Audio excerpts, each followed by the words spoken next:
Tonton video ini sampai selesai agar Anda tidak gagal paham. Sobat Members Sapa, kembali lagi bersama dengan kami untuk mengulas fakta-fakta perpolitikan dan juga informasi terkini di tanah air. Pertemuan G20 diprediksi bakalan panas. Indonesia tetap mengundang Putin dan juga mengabaikan tekanan sejumlah negara. Simpang siur soal nasib Rusia dalam pertemuan G20 di Indonesia akhirnya terjawab. Pemerintah Indonesia tetap akan mengundang Rusia dalam penyelenggaraan event G20 yang akan digelar pada Oktober 2022 mendatang.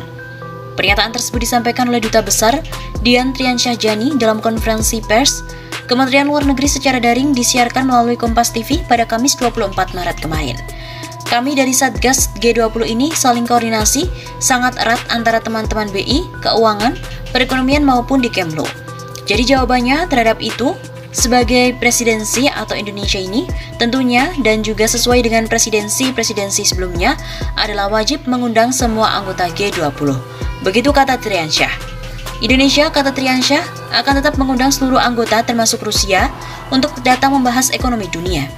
Keputusan ini dipilih lantaran Indonesia pada prinsipnya akan berpegang teguh pada aturan dan prosedur yang berlaku dalam kegiatan G20 ini, bahwa presidensi wajib mengundang seluruh anggotanya.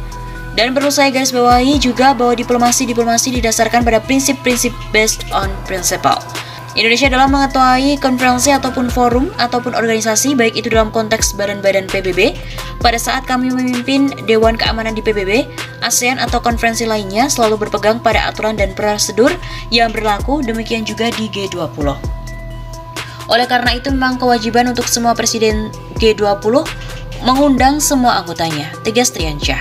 Triansyah juga mengingatkan bahwa dalam pertemuan G20 sesuai tujuannya adalah untuk membahas tentang bagaimana mengembalikan ekonomi dunia usai pandemi melanda. Kemudian disorot oleh media asing. Sejumlah media asing juga memberitakan rencana Vladimir Putin datang ke KTT G20 2022 sekaligus menepis spekulasi Rusia yang akan didepak dari pertemuan tersebut. KTT G20 Indonesia rencananya yang akan digelar di Bali pada Oktober sampai November 2022. Duta Besar Rusia untuk Indonesia, Lyudmila Furubieva, mengatakan tuan rumah mengundang Putin ke KTT G20. Tergantung banyak hal, termasuk situasi COVID yang semakin membaik, tapi sejauh ini niatnya datang, katanya kepada wartawan di Jakarta pada Rabu kemarin 23 Maret. Media-media asing seperti dari tetangga Indonesia yaitu Singapura, lalu India, Perancis dan juga Amerika Serikat mewartakan rencana kedatangan Putin di G20. Fox News, media asal Amerika Serikat, pada Rabu 23 Maret mengutip perkataan Furubieva yang menyebutkan tidak hanya G20, banyak organisasi mencoba untuk mengeluarkan Rusia. Reaksi Barat terhadap perang di Ukraina sangat tidak proporsional. Begitu lanjutnya. Sebelumnya diberitakan Amerika Serikat dan para sekutu baratnya sedang mempertimbangkan mengeluarkan keanggotaan Rusia dari kelompok G20 atas invasi ke Ukraina. Namun setiap usulan untuk mengeluarkan Rusia kemungkinan akan secara langsung diveto oleh sejumlah negara G20 seperti China, India, dan juga Arab Saudi. Sementara itu dari negara tetangga Indonesia, Channel News Asia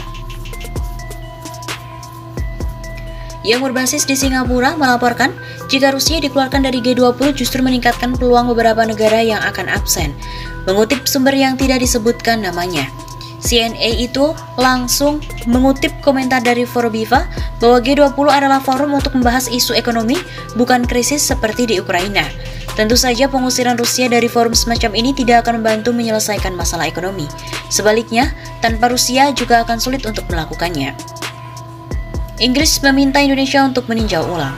Duta Besar Inggris untuk Indonesia, Owen Jenkins, meminta Indonesia untuk meninjau ulang terkait rencana kehadiran Presiden Rusia Vladimir Putin di KTT G20 untuk Oktober mendatang. Jenkins juga mengatakan Presiden Putin tanpa sadar memutuskan menginvasi wilayah negara lain, melakukan kekejaman perang dan melakukan kekejaman terhadap kemerdekaan Ukraina. Isu ini penting dibicarakan oleh semua negara di G20. Jenkins katanya pada konferensi pers di Jakarta pada Kamis 24 Maret. Kami dari Inggris sangat mendukung presidensi Indonesia di masa yang sulit ini. Ia juga mengingatkan invasi yang dilakukan oleh Rusia di Ukraina telah mengubah tatanan dunia. Menurut Jenkins, invasi Rusia ke Ukraina adalah sebuah pelanggaran besar-besaran terhadap hukum internasional, kedaulatan dan integritas teritorial, serta aturan dan norma yang menopang stabilitas, perdamaian dan keamanan di seluruh dunia. Sejak saat itu, sekira 3,4 juta orang Ukraina telah melarikan diri ke negara-negara tetangga dan 12,7 juta orang Ukraina sekarang terdampar di daerah-daerah yang terkena dampak konflik. Saya pikir hal ini perlu dibicarakan dengan negara-negara G20, begitu ujarnya.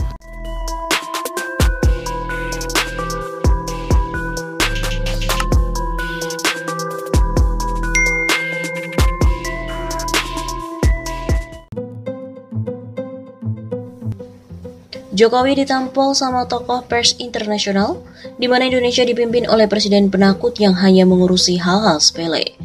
Indonesia saat ini berada di meja utama dunia seiring dengan jabatan presidensi dari G20 untuk pertama kalinya. Mestinya ini menjadi momen bersejarah di mana Indonesia bisa membuat jejaknya di dunia, namun agaknya Indonesia lebih memilih melewatkan kesempatan tersebut. G20 adalah forum internasional yang fokus pada koordinasi kebijakan di bidang ekonomi dan juga pembangunan. Namun bukan tidak mungkin Indonesia bisa mengambil inisiatif apapun tentang apa yang terjadi saat ini. Yang mungkin paling vital terkait dengan dunia internasional yaitu invasi Rusia ke Ukraina. Sayangnya Indonesia memilih diam. Indonesia seperti tetangganya, Singapura dan Filipina, memilih mendukung keputusan PBB yang mengkritik Rusia. Namun Indonesia tidak berusaha memanfaatkan tempatnya saat ini untuk mengumpulkan hampir semua anggota G20 untuk mengambil sikap terhadap invasi. Ujar Philip Bowring, pendiri dan editor konsultan Asia Sentinel, dalam artikelnya yang tayang pada hari Rabu 16 Maret. Invasi Rusia tidak hanya mengancam dan mengganggu perdagangan di komoditas utama seperti gandum, bahan bakar, dan nikel. Menurutnya, invasi Rusia juga menyebabkan kerusakan dalam rantai pasokan yang melayani semua jenis industri termasuk chip laptop yang penting bagi banyak industri dan secara singkat menyediakan bahkan lebih awal dari gerakan Rusia. Rusia juga menyediakan bagi Uni Eropa 40% bahan bakar murninya, 27% impor minyak, dan 40% impor batu bara. Ukraina mengekspor sepertiga dari biji-bijian dunia. Ketika dua negara tersebut berperang, maka gangguan terhadap penyediaan tersebut akan mendatangkan bahaya finansial yang besar bagi dunia. Indonesia, satu-satunya anggota dari Asia Tenggara dengan 300 juta individu, sangat bergantung pada perdagangan dunia. Indonesia memiliki kewajiban untuk menyuarakan aspirasinya dan membawa topik invasi ke meja G20, alih-alih memisahkan forum tersebut dari isu konflik yang terjadi antara Ukraina dan Rusia. Rusia merupakan salah satu negara anggota di dalam forum itu. Indonesia dianggap bisa memanfaatkan perannya sebagai presiden G20 untuk mengupayakan mediasi damai antara kedua negara. Begitu jelasnya.